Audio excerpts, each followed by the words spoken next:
Hello, here we are. Welcome to Tea Time Tuesday. We're here. Hi, my name's Emma, and thank you for joining me for a cup of tea and an update on the book that I am reading. Okay, so I always have this on an angle, so these chairs are like getting ready to fall apart. Anyway, we're having orange and spice. And this is from Bigelow. I tore off the top accidentally, but that's what we're having today. I didn't have to put the tea bag in the ball because it has the strings. So I only put the tea bags when it doesn't have the strings. So let's start pouring this water, and we'll start steeping it so all the flavor can come out. And I forgot the sugar. Oh, that looks so pretty already. Oh my God. So I hope everybody's having a wonderful day so far. I live in Chicago, so it's kind of like it's raining. Let me go get the sugar. I'll be right back. I'm right behind you, just in case you can't hear me or think they can't. I'm not around. I'm here. Okay. So, here we go. Here's the sugar. I should have gotten some stevia instead, but this will work. I'll just try not to put too much sugar in it. Okay, again, I hope everybody is doing well. I hope so far your week is on the bright side, and I think I'm too low. Give me a second. I'm just gonna pick you up just a tad. There we go. I feel like you can't see the top of my head or something.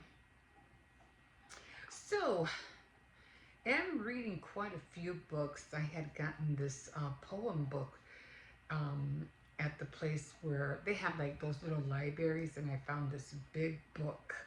It was pretty thick. But, I should have brought it with me. But it's a book on poems, because I want to start reading poems. I don't know what it is, but I really think I should start reading some poems. I mean, I like writing, I like reading, but poems are different. Poems, because I wanna start getting into writing sentiments, and in order for you to do that, I think poems would help me, because poems usually express emotions, how people feel, about certain things, about everything that's going around them, whether it's for sympathy or whether it's heartbreak or them losing someone, or if it's just for joyful events or something great that happened, or them walking on a beach, or whatever. So they always seem to have all those emotions in poems. So I'm like, I really need to start reading poems. Okay, so the book I am reading, I finally got out of the other one that I was reading. What was it called? Oh yeah, My Korean Deli. So I finally finished that. So right now where I am reading Mary Kay Andrews, The High Tide Club. So that's the one I'm reading right now. Perfect for this kind of weather. Nice beach. I love the jacket. I just love how the jacket looks like. And I think I love it more because it has a mermaid. I love mermaids. I don't know what it is, but I just love mermaids. So, yeah. So let me take this out. And I'm just going to add a little bit of sugar in here. So, and I'm just going to throw this over here. I'm not going to put a lot of sugar, just a little bit, because I'm trying to stay away from sugar as much as I can. Okay, and that's that. Okay, and everything is in yellow. Everything is in yellow here, because for me, it's the yellow one. That's how I see it. Okay, So I did make a few treats, and I did end up making the pound cake, and this is how, whoopsies, and this is how the box looks like. It's lemon pound cake mix, and it looks like this. Now, usually when you make like, it never looks like the box, never does. Um, but I said I'm gonna give it a go because the last one I made, it didn't come out that great. So I said, let me try it again, but let me try it with another brand. But it never comes out the way it looks in the package. But for a cake box, I said, let me try this one. So this is how it looks like. And it's White Lily Homemade Southern Classics. I think I got this one from Aldi's. I got this one from Walmart. So that's where I got that from. And it looks like this. That's how it came out. And it does have the glaze on there. Although I just slathered the glaze on top. And then we have lemon pudding with, this looks so cute, with Cool Whip on top. So that's what I'm eating for right now. Just some little treat to enjoy. So I can't wait. I want to taste this. And let me see, because the other one I had was really kind of like dense. And so this one seems the same way.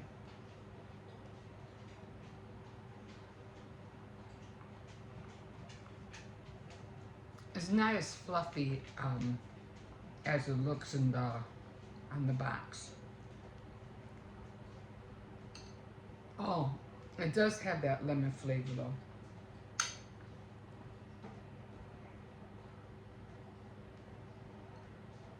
Mm.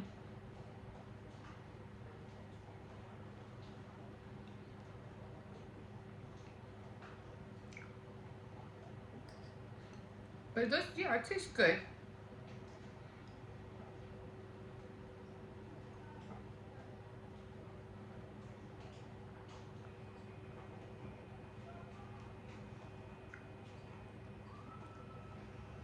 But I definitely would have preferred it being a little bit more cakier. Mm.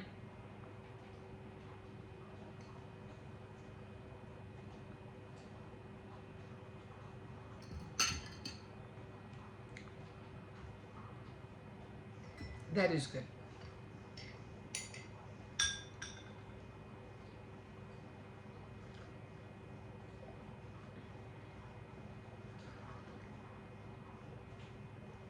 Yeah, I'm slurping on my tea. And of course, gotta take a little bite of this. I don't even know where I got this gum. I might have gotten it at the thrift store and I saw them as I'm grabbing them. And I don't think I grabbed these because I wanted to put pudding in here. I grabbed them because I said, oh, I could put candles in there, like little candle holders. But I think it works perfect for a little bit of a treat with like a little tiny parfait. I could have put one of those square things in here. Mmm. One recipe that I really do want to try,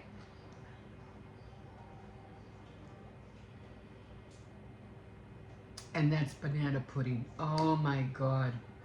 I want to try banana pudding so bad.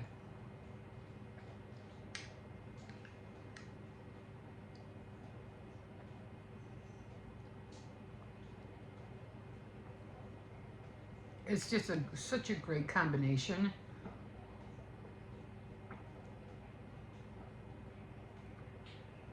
With the Cool Whip. I guess, you know what? You could probably just put wafers in here.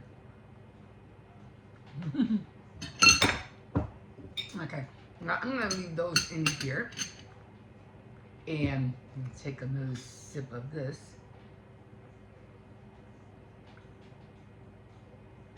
Okay, so let's talk about this book. Oh, first let me show you the recipe magazine that I got, where I was like, I have to make all this lemon stuff, you know? So it was called The Taste of Home, and it's simply mouth-watering. It has lemon prize winners, 23 luscious desserts, and light and tasty chicken. Can you imagine eating lemon chicken? Anyway, that's how it looks. And this is the baby I want to make next. Actually, it has the recipes in here. Let's see where they are. Oh, I want to try this salad so bad. Look at how good that looks. Doesn't that look good? So the recipes that were in here, right here. Now, I really would have liked to make the recipes from here, but I would have strictly would have to go by their ingredients. There's a pound cake, a ring. Doesn't that look as scrumptious? It looks good. A light and lemony. I think she did a lot of desserts. Is that one? Oh, that one is lemon chiffon cake, which looks really good. They also had a lemon loaf, the meringue pie, which is the one. Oh, they do have a chicken fingers with lemon sauce. Oh my God. I gotta try that. But this is the lemon meringue pie on this side. This is the one I'm gonna make. And then they also had that pecan loaf. Let me see. I didn't do the lemon squares. I think I showed you last week. But these are fluffy lemon squares. And of course, again, I would have to go by their ingredients right down here. But I made it last week out of the box. And then, oh, the other one I will be doing is the lemon crumb muffins. And I cannot wait to make these right there. These right here. So it's the lemon meringue and then these. And they also have lemony white chocolate cheesecake, but knowing me, I'll probably ruin them. They also have lemon cheesecake desserts, which probably wouldn't be bad. You know, I could try making these. I just have to look for the ingredients. Maybe I could combine these two, this one and the squares. And then I can do the lemon meringue. First I'll do the lemon meringue, and then I can do the lemon crumb muffins, and then the lemon desserts. And all the recipes are all right here.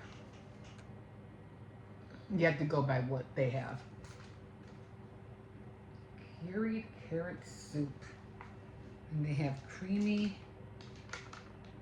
They have other desserts too. Lattice corn pie. They have, is this macaroni and cheese? No, there's something with corn in it. But they have a lot of other lemon ricotta pancakes. That's something to look into. But anyway, again, those are the recipes that I'm going to be using. And I can't wait to dig into a slice of that. That's for sure. Okay, so that's what we're going to be making next week. So right now, again, what I am reading is the High Tide Club. And let me just go through some of the names. Josephine Warwick, Farrah Miles, Millie, Kesley, Violet, Ruth, Shug, Verena, and I think Loette was the servant maid. So Brooke Trapnell, she's the main character. She's an attorney. Now, I know I left off when they were like, she was leaving, she was going back home. And she did eventually, she went back home, and then she had called her mom. And she was talking to her mom about, oh, did you ever get that case? And she goes, yeah. She goes, I did get that case, and um, it was. Let me ask you. She goes, do you recognize this name of Josephine Warwick? And she goes, oh yeah. She goes, how did you meet up with her? And she goes, well, she's the one that I'm going to be representing, or she wants me to represent her. And she goes, yeah, yeah, yeah. She used to be a friend of your grandmother's, who her grandmother is Millie. Now Millie was the one who had that engagement party that Josephine had thrown for her. So at that engagement party, even you have to remember it was in the 1940s, 1941, and so she's like, oh yeah, they were friends, years. They were like a pack. Millie, Josephine, Verena, and I think another girl, but I can't find who the other. I think it was Farah, who was because there was four girls all together. But yeah, I'll try to find her later. So apparently, she was talking to Kesley and said, well, I need to get a hold of you.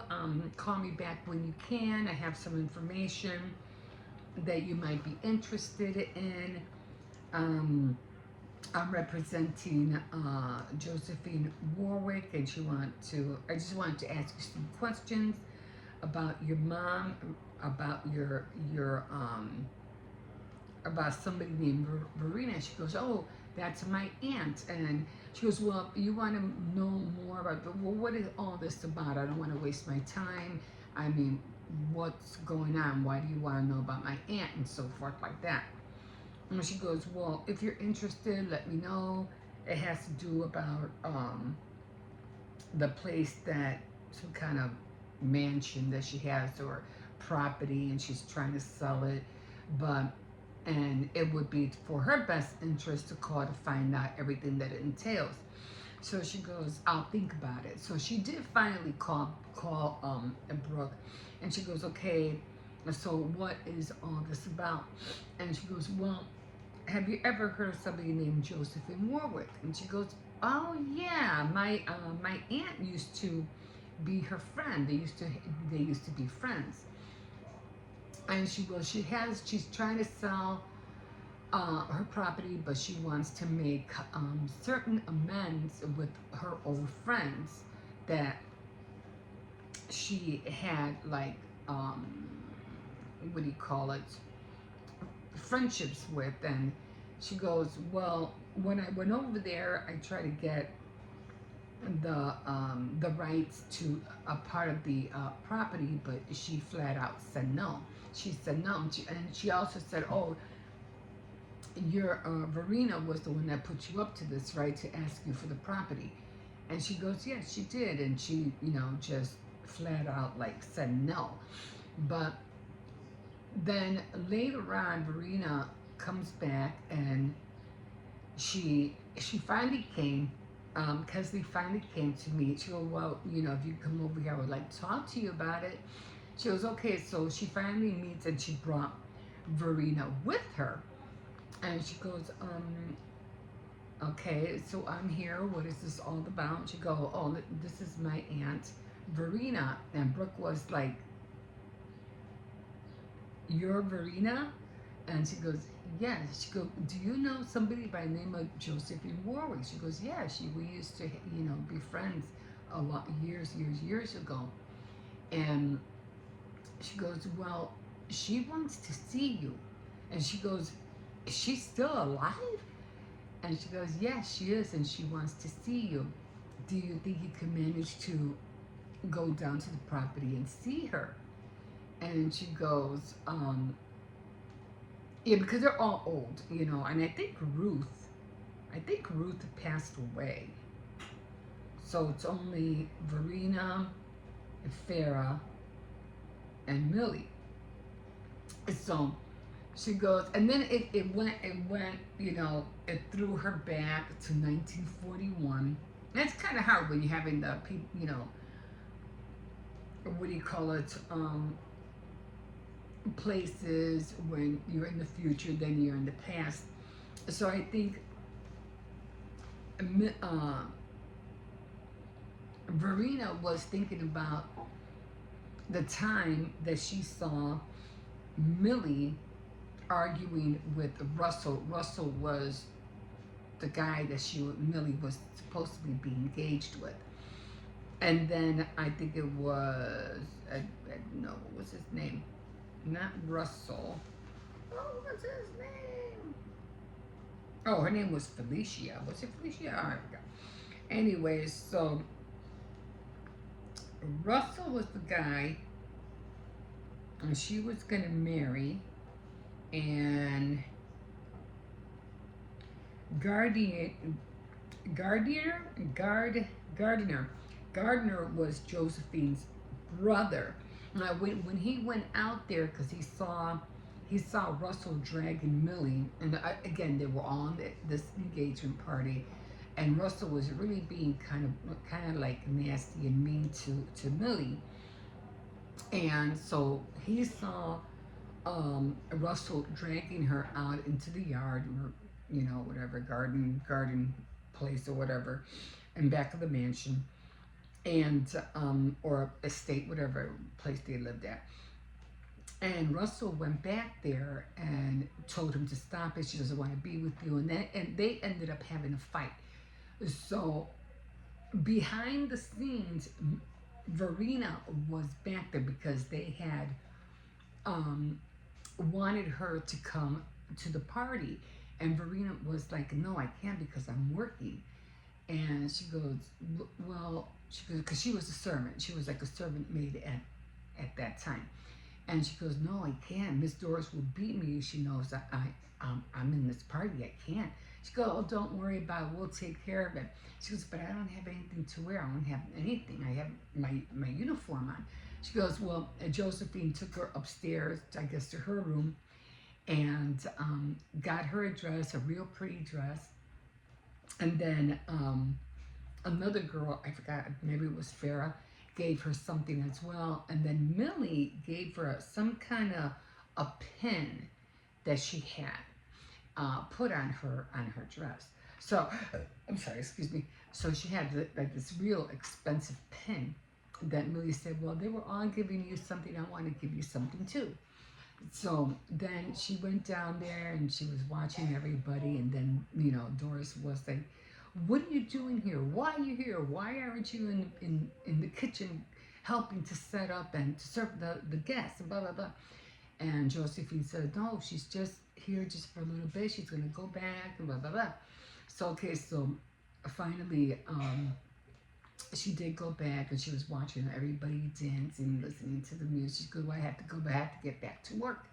They're like, "Okay, okay, but we'll see you later." And so she goes back. She gets back into her outfit, but now it's time for to go. Everybody was leaving. Everybody was going, but Verena ended up putting the dress back on. When she took off her uniform, she put the dress and everything back on. And Doris goes, "Well, you really like that dress, don't you?" She goes, "The most beautiful thing I have ever had, and I want to have it on." And she goes, "Okay, okay. Well, you go home now. You go home." And she, how they used to talk back in the day. And she goes, "Is your brother gonna pick you up?" She goes, "No, I'm gonna walk." She goes, "But it's dark outside." She goes, "No, it's light enough. The moonlight is out. I can see." So she ends up leaving. And I guess when she was about to leave through the back, she heard some scuffle. She heard arguing and stuff like that. So she went, under this tree and to see what was going on. And that's when and she tried to be as quiet as possible. And she did see Millie crying, all in tears. She saw Russell dragging her to the courtyard. And then she saw a Russell. No, she saw Gardner running after Russell, and saw them duking it out, punching each other, and so she saw, who do you call it, Russell bleeding and everything, and Millie's dress was all torn up, and so then Russell ended up taking Millie back inside, and no, Gardner took Millie back inside, and then so she said, okay, I better get out of here. But as soon as she started walking, she ended up stepping on a twig, and all of a sudden Russell turned around, knowing that what's that. So then when she made another step, she stepped on another twig, and he goes, okay, who's there? So then he finally sees Verena, and literally like just yanks her from where she's at and tells her, what are you doing? What are you doing here? And she's like, nothing, I'm just going home. Doris said I can go home now, so I'm leaving. And he's looking at her up and down, just like, what are you wearing? Like, who gave you that dress? And she goes, oh, Josephine did. And then he kept looking at her up and down. He goes, where'd you get that pen? He goes, you stole that pen. She goes, no, it was given to me.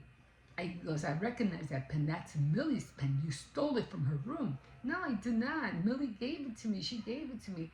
So he was calling her a thief and telling her, kind of like yelling at her and stuff. So he goes, oh, still grabbing her, still tugging on her.